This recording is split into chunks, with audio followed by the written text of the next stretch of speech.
Back when I first played Twilight Princess, it was around the time when Skyward Sword came out. Because of this, I was too busy playing that and not Twilight Princess. When I eventually got around to playing Twilight Princess, I only got to the Lakeside Temple because I then got the GameCube version. I liked the GameCube version a lot more as it didn't have the motion controls that I thought were pointless in the Wii version. Now with the HD version, they are both mixed together, but does that make it the best version?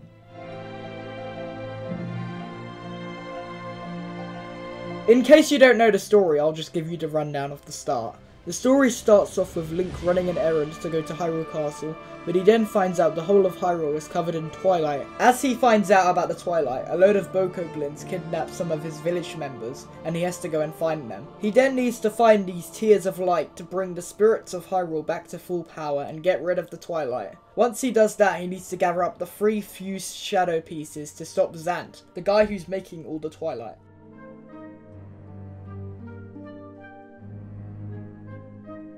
The gameplay in Twilight Princess is basically a refinement of the gameplay from Ocarina of Time, Majora's Mask and Wind Waker, with some extra moves. These extra moves are found when you locate the golden wolf that appears when you howl at Howling Stones located in Hyrule. Out of all the 9 moves, the most useful ones to use are the shield attack and the helm splitter because it makes the enemy's weak points way easier to hit. The one complaint I have with the combat is that there is a combo move that makes you thrust forward with your sword, which also makes you move forward as well. This makes it very annoying when you are on a ledge and accidentally press the B button too much, because you can accidentally do it and fall off.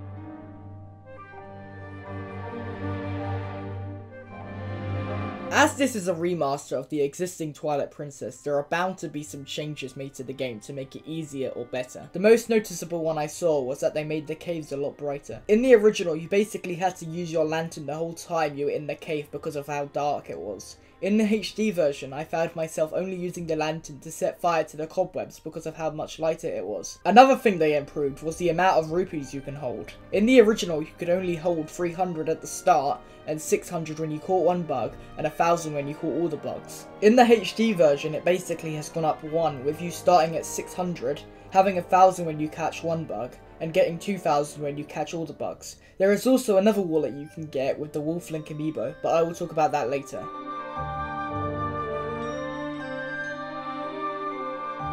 Like with every Nintendo release as of late, this game has an Amiibo functionality. All of the Zelda Amiibos can be used in the game, with them doing different things. The Zelda and Sheik Amiibo could restore your hearts, and the Link and Toon Link Amiibo could give you more arrows. The Ganon Amiibo makes the game twice as hard, which is more of an impressive use of Amiibo than the other 4. But the best use of Amiibo found in the game is the one that is packaged with the game, the Wolf Link Amiibo. What the Wolf Link Amiibo does is it unlocks a dungeon called the Cave of Shadows, where you go through a labyrinth fighting off Twilight creatures. As you progress through the main game, you unlock more levels, and every bunch of levels you get a few rupees as a prize. But as I was talking about earlier, the final prize is a wallet, and it makes your rupee count go up to 10,000 rupees, which I think is way more than enough.